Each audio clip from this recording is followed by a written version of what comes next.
침대 위에서 벗는 것은 옷만이 아닙니다.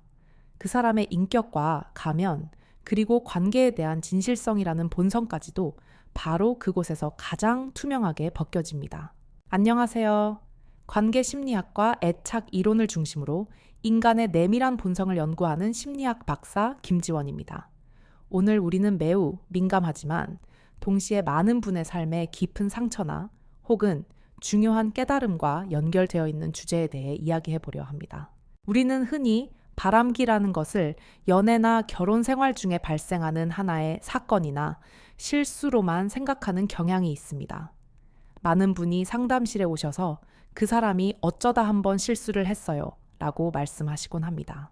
하지만 심리학적으로 더 깊이 들여다볼 때 바람기는 단순한 일회성 행동이 아니라 한 사람의 내면에 아주 오래전부터 형성되어 온 성향 혹은 특성일 수 있습니다. 이것은 그 사람이 세상을 바라보는 방식, 타인과 관계를 맺는 방식, 그리고 무엇보다 자기 자신을 어떻게 인식하는지와 깊이 연결되어 있습니다. 놀랍게도 그 사람의 숨겨진 본성, 특히 관계에 대한 배신 가능성과 충성도는 아주 사적이고 은밀한 공간, 바로 두 사람의 잠자리에서 가장 선명하게 드러나는 경우가 많습니다. 왜 그럴까요?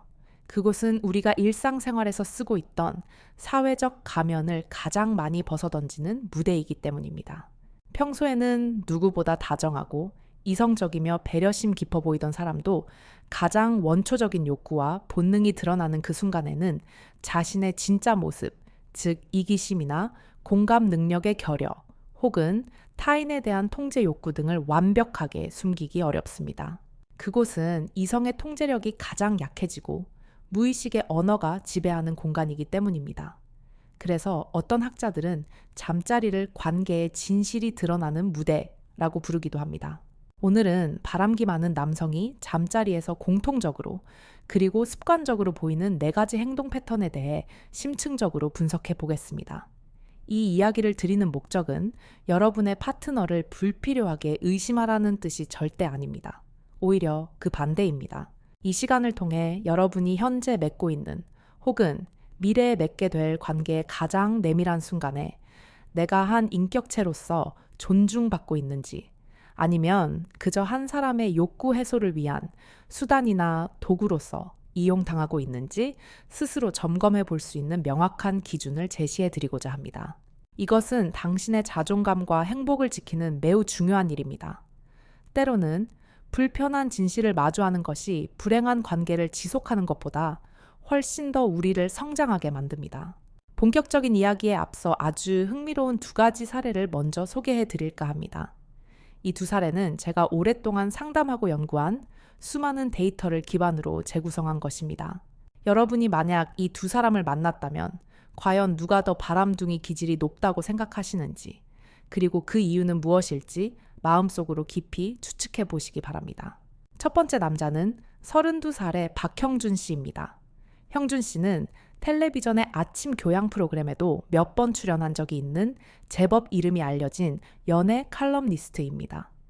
그의 글은 많은 사람, 특히 젊은 여성들에게 깊은 공감을 얻고 있습니다. 그의 파트너였던 분의 이야기에 따르면 형준 씨의 글은 마치 마음을 꿰뚫어 보는 듯 다정하고 따뜻했다고 합니다. 그래서 그와의 관계 역시 그러리라 기대했습니다. 외모는 아주 평범한 축에 속하지만 감성을 자극하는 특유의 섬세하고 유려한 문체로 그를 열렬히 추종하는 팬들도 꽤 있습니다. 파트너 역시 그의 글을 통해 그에게 깊은 호감을 느끼게 되었다고 합니다. 그와 관계를 맺었을 때 그는 잠자리에서 매우 능숙하고 상대방의 감각을 세심하게 살피는 파트너였습니다. 그는 상대방의 작은 호흡 변화를 살피고 미세한 신음에도 귀를 기울이며 자신의 속도를 맞추려 노력했습니다. 확실히 그는 관계의 기술적인 측면에서 잘하는 편이었습니다. 파트너는 그가 자신을 만족시키기 위해 정말 많이 애쓰고 있다는 것을 느낄 수 있었습니다. 하지만 이상하게도 그는 자신의 능력에 대해 자신감이 별로 없었습니다. 그는 마치 시험을 치르는 학생처럼 긴장해 보였습니다.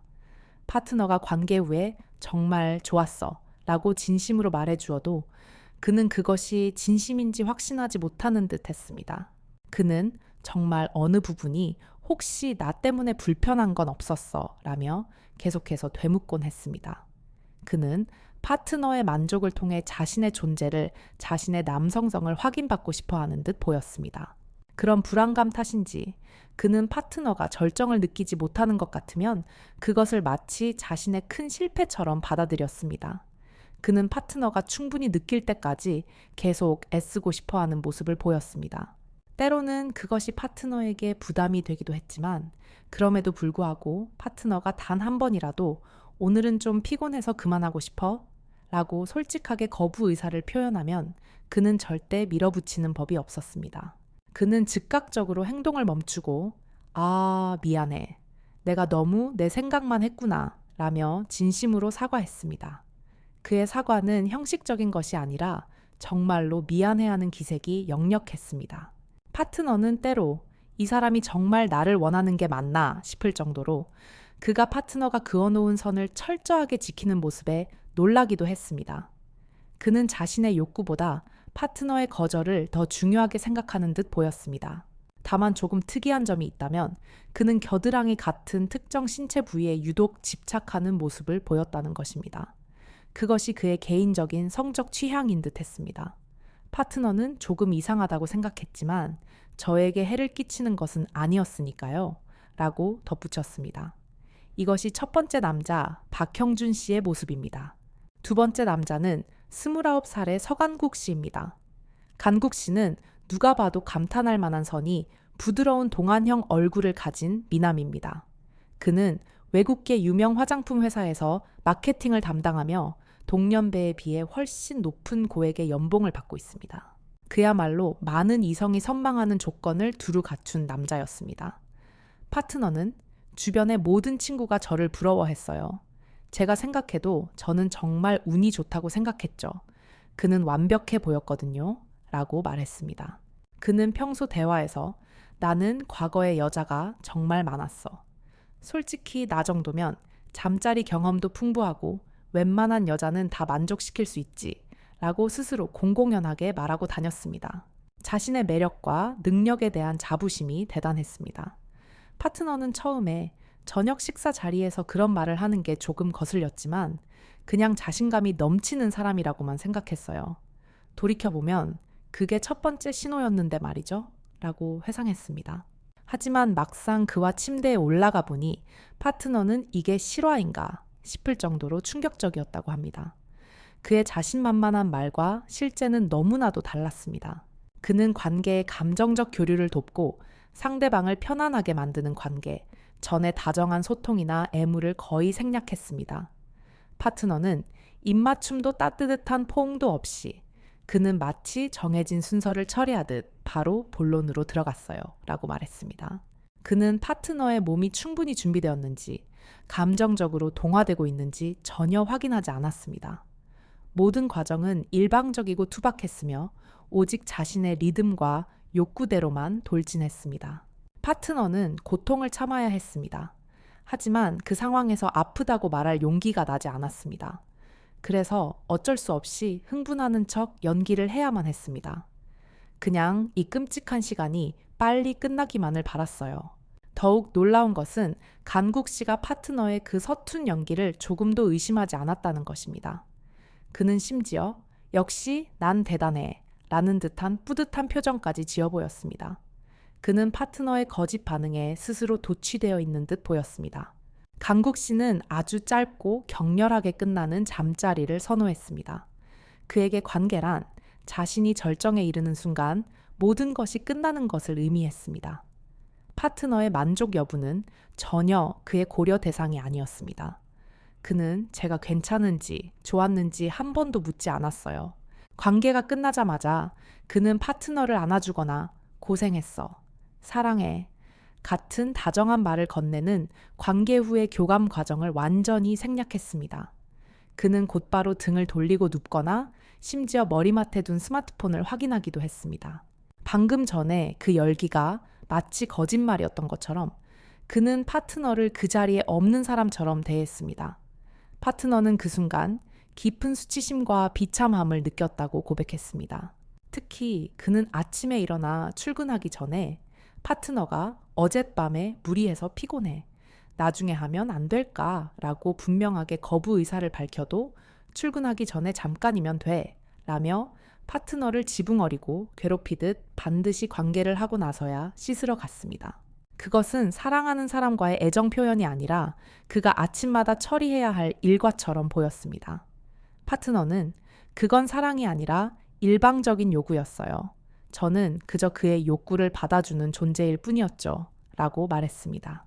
사실 파트너는 그럴 때마다 좋기는커녕 아프고 불쾌하며 모욕적인 기분까지 느꼈지만 간국 씨 스스로가 워낙 잠자리를 잘한다고 확신하고 있었기에 그런 솔직한 말을 꺼내기조차 어려웠습니다.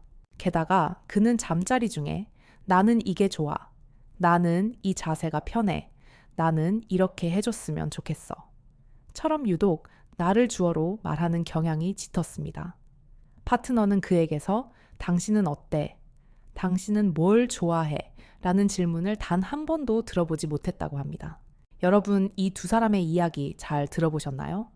한 사람은 32살의 관계에 불안정함을 보이지만 파트너의 의사를 존중하는 칼럼니스트 박형준 씨. 다른 한 사람은 29살의 겉으로는 완벽해 보이지만 지극히 이기적이고 일방적인 직장인 서강국 씨. 여러분이 생각하시기에 둘 중 누가 더 바람둥이일 가능성이 높을까요? 정답은 바로 여러분 중 많은 분이 이미 마음속으로 결정하셨을지도 모르겠습니다. 두 번째 남자 29살 서강국 씨였습니다. 물론 이것은 실제 상담 사례들을 바탕으로 특징들을 극화한 가상의 이야기입니다. 세상에 정확히 이런 사람은 없을지도 모릅니다. 하지만 이 안에는 관계 심리학적으로 매우 중요하고 핵심적인 단서들이 가득 숨어 있습니다. 이것은 단순히 저의 개인적인 의견이나 감상이 아닙니다. 수많은 저명한 관계 심리학자들과 진화 심리학자들의 장기간에 걸친 연구에 따르면 바람을 자주 피우는 즉 관계에 대한 충실도가 낮은 사람들이 잠자리를 할 때 보이는 공통적인 심리적 특징이 있다고 꾸준히 밝혀져 왔습니다. 그렇다면 도대체 서강국 씨의 어떤 행동이 그토록 결정적으로 그를 바람둥이, 성향이 높다고 지목하게 만든 것일까요? 지금부터 그 구체적인 이유, 즉 바람기 많은 남자가 잠자리에서 자주 하는 행동 4가지를 그들의 깊은 내면, 심리와 연결지어 하나하나 심층적으로 분석해 드리겠습니다. 첫 번째, 성관계에 대해 근거 없는 과도한 자신감을 보인다.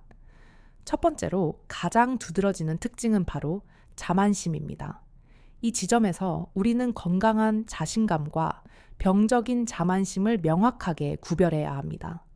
건강한 자신감은 자신의 능력을 객관적으로 인지하고 파트너와의 교감을 통해 만족을 이끌어내려는 긍정적인 태도입니다. 하지만 자만심은 객관적인 근거와 상관없이 스스로를 과대평가하고 파트너의 반응을 왜곡해서 받아들이는 태도입니다.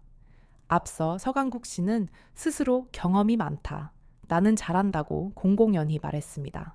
그리고 가장 결정적으로 파트너가 실제로는 고통스러웠음에도 불구하고 흥분하는 척 연기를 하자 그것을 진실이라고 조금의 의심도 없이 믿어버렸습니다. 그는 파트너의 상태를 살필 생각이 전혀 없었고 오직 자신의 대단함을 확인받는 것에만 몰두했습니다. 그는 자신의 잠자리 스킬을 매우 과대평가하고 있었습니다. 이것은 심리학에서 말하는 자신의 능력을 실제보다 훨씬 뛰어나다고 객관적인 근거도 없이 맹신하는 인지 편향의 한 형태입니다. 즉, 능력이 부족한 사람일수록 자신의 능력을 객관적으로 인지하지 못하고 오히려 과대평가하는 심리적 경향을 말합니다. 이런 유형의 사람들은 자신의 잠자리 실력이 실제로는 형편없거나 적어도 파트너를 전혀 만족시키지 못하고 있다는 사실을 전혀 인지하지 못합니다. 더 정확히 말하면 인지하고 싶어 하지 않습니다. 오히려 자신이 상대를 엄청나게 흥분시키고 있으며 파트너가 자신과의 관계에 깊이 만족하고 있다고 착각합니다. 그들은 파트너의 미묘한 표정 변화 불편해하는 몸짓 혹은 마지못해 내는 방어적인 소리 등을 읽어내려 노력하지 않습니다. 왜냐하면 그들은 나는 이미 이 분야의 전문가라고 굳게 믿고 있기 때문입니다. 그들은 잠자리 경험이 많은 것을 마치 자신의 능력을 증명하는 훈장처럼 자랑하듯 말하고 다닙니다. 내가 마음만 먹으면 언제든지 어떤 상대든 만족시킬 수 있다. 는 근거 없는 오만한 자신감에 차 있습니다. 만약 당신이 용기를 내어 사실 지난번 잠자리는 나에게 좀 아팠어. 혹은 나는 조금 더 천천히 해줬으면 좋겠어. 라고 솔직하게 당신의 느낌이나 요구를 전달 즉 피드백을 준다 해도 그들은 아마 그 말을 귀담아 듣지 않을 겁니다. 그들은 당신의 피드백을 더 나은 관계를 위한 소중한 조언으로 받아들이는 것이 아니라 감히 나의 완벽함에 대한 공격 혹은 당신이 잘 몰라서 하는 무지한 소리로 치부해버릴 가능성이 높습니다. 그들에게 파트너의 만족은 관계의 공동 목표가 아니라 자신의 뛰어남을 재확인하는 증거에 불과하기 때문입니다. 그들은 파트너의 진정한 만족에는 관심이 없고 오직 내가 잘했다는 사실에만 집착합니다. 그렇다면 이 자만심이 어떻게 바람기로 연결되는 것일까요? 그 뿌리는 같습니다. 자신의 능력을 객관적 근거 없이 과대평가하는 것이 어디 잠자리 스킬뿐이겠습니까? 그들은 기본적으로 나는 남들보다 우월하다. 나는 특별한 대우를 받을 자격이 있다는 자기애적 마인드를 가지고 있습니다. 이러한 생각은 아주 자연스럽게 나는 지금 내 애인보다 더 아까운 사람이라는 위험한 결론으로 이어집니다. 자신이 현재의 파트너보다 더 나은 대우를 받을 자격이 있으며 더 매력적인 상대를 만날 수 있다고 생각하는 순간 다른 이성에게 눈을 돌리는 것은 그저 시간 문제일 뿐입니다. 또한 이들의 자만심은 끊임없이 새로운 확인을 필요로 합니다. 현재의 파트너는 그들에게 이미 정복된 상대일 수 있습니다. 그들에게 더 이상 새로운 자극이나 찬사를 제공하지 못할 수 있죠. 따라서 그들은 자신의 대단함과 매력을 새로운 관객에게 증명받고 싶어 합니다. 그들에게 바람은 도덕적인 배신이 아니라 자신의 우월한 가치에 걸맞은 당연한 보상 혹은 새로운 정복을 통해 자신의 대단함을 다시 한번 증명하는 수단처럼 여겨질 수 있습니다. 그들의 자만심은 마치 밑 빠진 독과 같아서 결코 채워지지 않습니다. 반면에 첫 번째 남자였던 박형준 씨를 떠올려 보십시오. 그는 비록 자신의 능력에 대해 불안감을 보이고 파트너의 반응을 과도하게 확인하려 했습니다. 이것이 파트너를 피곤하게 만들 수는 있지만 적어도 그는 파트너의 진짜 만족에 대해 지대한 관심을 가지고 있었습니다. 그의 불안감은 역설적으로 그가 파트너의 경험을 중요하게 생각한다는 증거이기도 합니다. 이는 서강국 씨와 같은 바람둥이의 자기중심적인 자만심과는 정반대의 지점에 있습니다. 두 번째, 지극히 자기중심적인 성관계를 즐긴다. 두 번째 특징은 첫 번째 특징인 자만심과 필연적으로 연결되는 공감 능력의 현저한 결여입니다. 이는 관계의 전 과정, 즉 시작과 중간, 그리고 끝에서 모두 일관되게 드러납니다. 서강국 씨가 파트너의 감정적, 신체적 준비를 돕는 관계 전에 다정한 교감을 거의 생략하거나 성에 없게 진행한 것이 바로 그 대표적인 예입니다. 또한 그는 오직 자신이 절정에 이르는 것만을 중요하게 생각했습니다. 즉, 그에게 잠자리라는 행위의 목적은 두 사람이 함께 즐거움을 나누고 교감하는 것이 아니라 오직 자신의 만족과 욕구 해소에만 있었던 것입니다. 그리고 가장 결정적으로 관계가 끝난 후 어떤 애정 표현이나 감정적 교류, 즉 관계 후의 교감도 하지 않았습니다. 그는 자신의 목적이 달성되자마자 파트너에게 등을 돌렸습니다. 심리학적으로 볼 때 잠자리는 단순한 신체적 결합 그 이상입니다.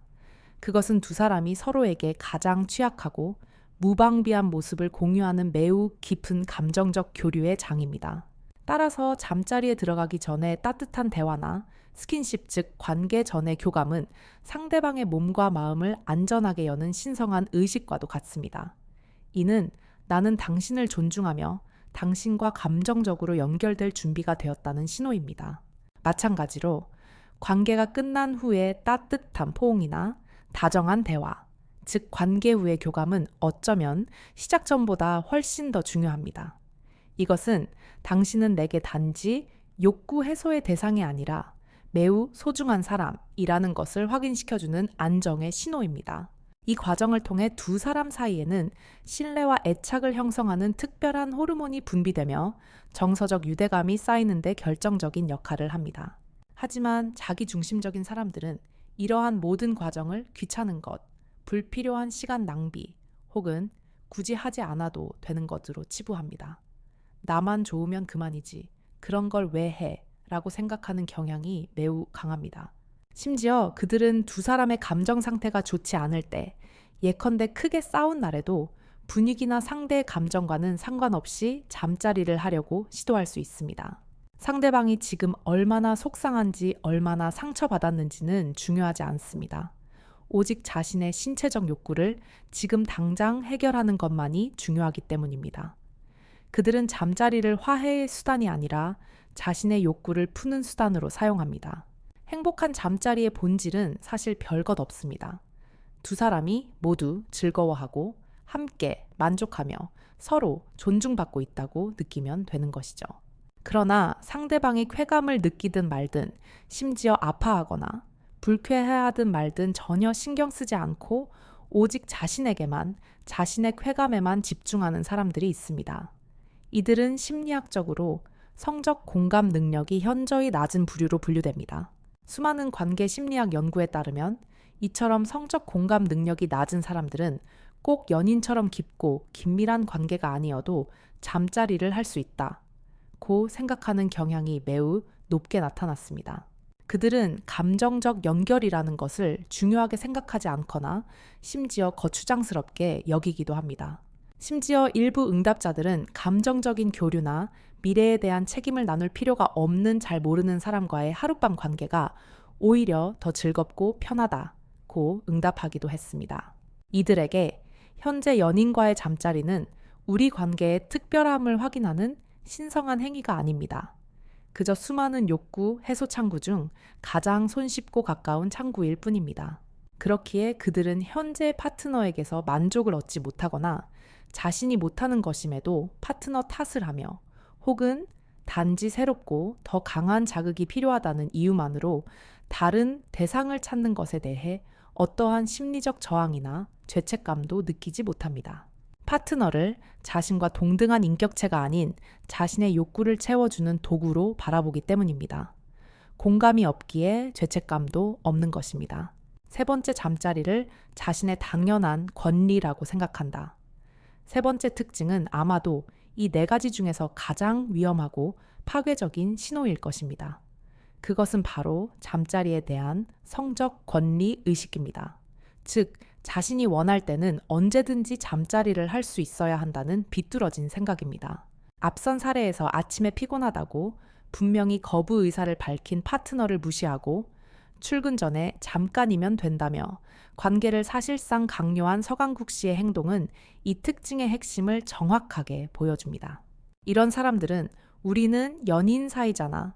우리는 부부잖아. 그러니 당연히 내가 원할 때 잠자리를 할 수 있어야 하는 거 아니야?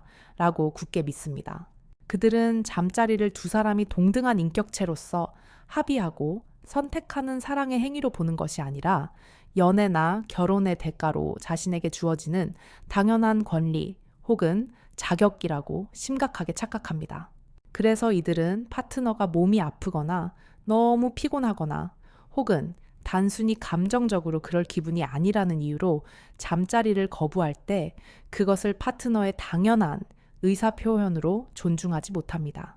대신 자신이 마땅히 누려야 할 권리를 부당하게 침해당했다고 느낍니다. 그래서 그들은 극심한 스트레스를 받고 실망감을 넘어 심한 경우 분노를 표출합니다. 그들은 자신의 성적 욕구를 스스로 통제할 수 없다고 말하기도 하며 오늘은 하기 싫다고 라며 마치 자신이 큰 피해자라도 된 것처럼 버럭 성질부터 낼 수 있습니다. 심지어 나를 사랑한다면서 어떻게 이럴 수 있어? 라며 상대를 이기적인 사람으로 몰아가거나 죄책감으로 옭아매려 시도하기도 합니다. 하지만 우리는 명확히 알아야 합니다. 세상 그 어떤 관계에서도 심지어 법적으로 맺어진 부부 사이라 할지라도 잠자리는 절대 권리나 의무가 될 수 없습니다.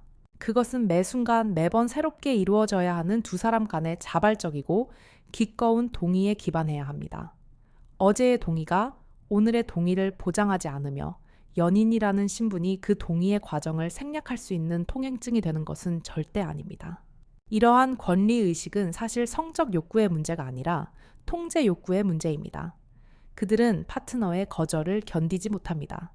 그들에게 거절은 자신의 존재 가치와 지배력에 대한 심각한 위협으로 받아들여집니다. 그래서 파트너의 의사를 무시하고 강압적으로라도 관계를 맺음으로써 나는 여전히 당신을 통제할 수 있다.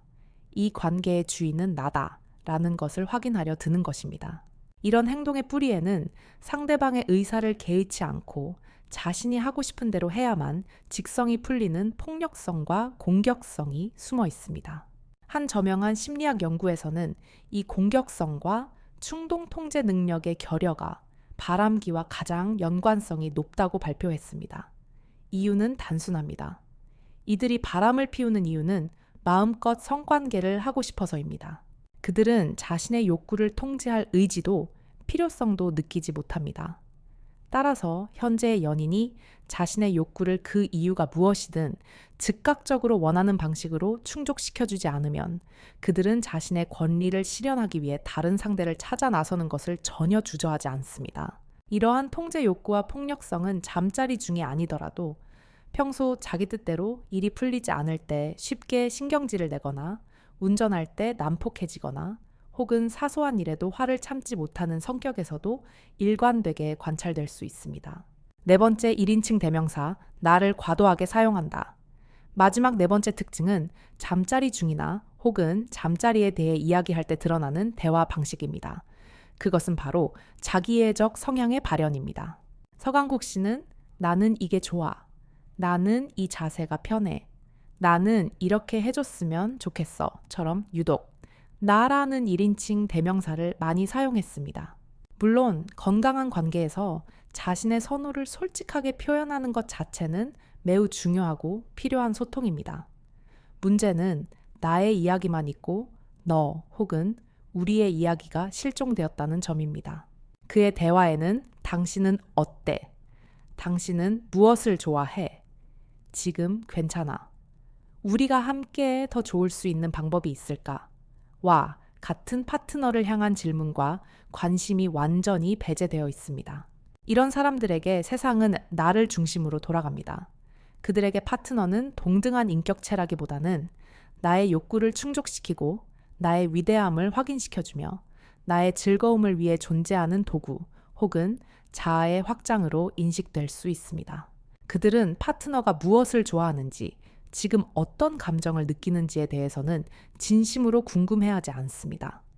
그저 자신의 방식대로 행동하고 파트너가 그것에 맞춰주기를 일방적으로 기대할 뿐입니다. 그렇다면 이 자기애적 성향이 어떻게 바람기로 이어질까요? 솔직히 아무리 헌신적인 사람이라도 연애 중에 다른 사람에게 잠시 마음이 흔들리거나 성적인 매력을 느낄 수는 있습니다. 그것은 인간의 자연스러운 본능일 수 있습니다. 하지만 건강한 인격과 공감 능력을 가진 사람은 그럴 때 그 충동을 행동으로 옮기기 전에 지금 내 연인이 이 사실을 알면 얼마나 상처받을까? 나의 이 행동이 우리 관계에 어떤 파괴적인 영향을 미칠까를 먼저 생각합니다. 즉 상대방의 감정에 공감하기 때문에 그리고 관계의 소중함을 알기 때문에 자신의 충동을 통제하는 것입니다. 이것이 바로 성숙한 사람의 도덕성입니다. 하지만 자기애가 강한 사람들은 그런 생각이 들 때 지금 연인의 감정을 전혀 고려하지 않습니다. 그들의 머릿속은 오직 저 사람이 나를 원하는 것 같아 짜릿한데 내 마음이 다른 사람을 원하는데 그러면 되는 거 아니야 라는 자기중심적인 생각으로 가득 찹니다. 그들은 상대방의 고통을 느끼는 공감 회로가 심각하게 손상되었거나 아예 발달하지 못했을 가능성이 높습니다. 그들은 마치 어린아이처럼 자신의 필요와 욕구가 무엇보다 중요한 사람들입니다. 그들은 타인의 희생을 발판으로 자신의 행복을 추구할 권리가 있다고 믿습니다. 그래서 그들에게 바람을 피우는 행위는 단순히 성적 욕구 해소를 넘어 나는 여전히 이렇게 매력적이다. 나는 이 사람뿐만 아니라 저 사람도 가질 수 있다는 자기애적 만족감을 채우는 최고의 수단이 됩니다. 그들은 배신이 아니라 자기 실현을 했다고 스스로를 합리화할 수도 있습니다. 가면이 벗겨지는 곳, 그곳의 진실을 마주하세요. 지금까지 우리는 바람기 많은 남자가 잠자리에서 자주 하는 4가지 특징적인 행동과 그 심리적 배경에 대해 아주 깊이 있게 살펴보았습니다. 다시 한번 간단히 요약해 드릴까요? 첫째, 자신의 실제 능력과 무관하게 성관계에 대해 근거 없는 과도한 자만심을 보인다. 둘째, 관계 전후의 교감을 생략하고 오직 자신의 쾌감에만 집중하는 자기중심적인 관계를 즐긴다. 셋째, 연인이라는 이유로 잠자리를 자신의 당연한 권리라고 생각하며 거부당했을 때 분노하거나 강요한다. 넷째, 나는이라는 1인칭 대명사를 남발하며 파트너의 감정이나 선호는 무시하는 자기애적 성향을 보인다. 물론 제가 오늘 말씀드린 이 4가지 특징들이 몇 개가 해당된다고 해서 그 사람을 무조건 바람둥이라고 낙인 찍거나 비난할 수는 없습니다. 이것은 어디까지나 수많은 사례를 통해 밝혀진 평균적인 경향성을 보여줄 뿐입니다. 세상에는 이와 반대되는 성향을 가졌음에도 바람을 피우는 사람이 있을 수 있고, 위와 같은 특징을 일부 가졌음에도 실제로는 바람을 피우지 않는 사람도 분명히 존재할 것입니다. 하지만 말입니다. 만약 당신이 현재 파트너와 잠자리를 할 때마다 사랑받고 있다는 느낌 대신 이용당한다는 느낌을 반복적으로 받고 있다면, 만약 당신이 존중받고 있다는 안정감 대신 무시당한다는 불쾌감이나 수치심을 더 자주 느끼고 있다면 부디 당신의 그 느낌을 무시하지 마십시오. 당신의 그 직감과 감정은 당신의 무의식이 당신에게 보내는 매우 강력하고 중요한 진실의 신호일 가능성이 높습니다. 사람들은 침대 위에서 옷뿐만 아니라 사회생활을 위해 애써 쓰고 있던 예의와 배려 이성이라는 가면까지 벗어던진다는 사실을 꼭 기억하시길 바랍니다. 평소에는 그토록 이성적이고 논리적인 가면, 뒤에 철저히 숨겨두었던 그 사람의 진짜 인격, 즉 타인을 진심으로 배려하는 능력, 혹은 자신의 욕구만을 채우려는 이기적인 본성이 그 가장 무방비하고 원초적인 순간에 가장 적나라하게 드러나기 때문입니다. 두 사람이 가장 오붓하고 행복하게 보내야 할 그 소중한 시간에 서로를 불필요하게 의심하는 것도 물론 불행한 일입니다. 하지만 잠자리 중 상대방의 말과 행동, 그리고 관계가 끝난 후에 그 미묘한 태도를 통해 우리는 그 사람의 인격을, 그리고 우리 관계의 건강성을 그 어떤 순간보다 더 깊고 정확하게 파악할 수 있다는 것은 분명한 사실입니다. 부디 오늘 제가 드린 이 이야기들을 상대를 의심하는 칼날로 사용하지 마시고, 여러분 자신의 소중한 마음과 행복을 지키는 단단한 방패로 사용하시길 바랍니다. 당신의 가장 내밀하고 취약한 순간이 언제나 상호 존중과 깊은 애정, 그리고 따뜻한 안정감으로 가득 차기를 진심으로 바랍니다. 지금까지 관계의 본질을 탐구하는 심리학 박사 김지원이었습니다. 감사합니다.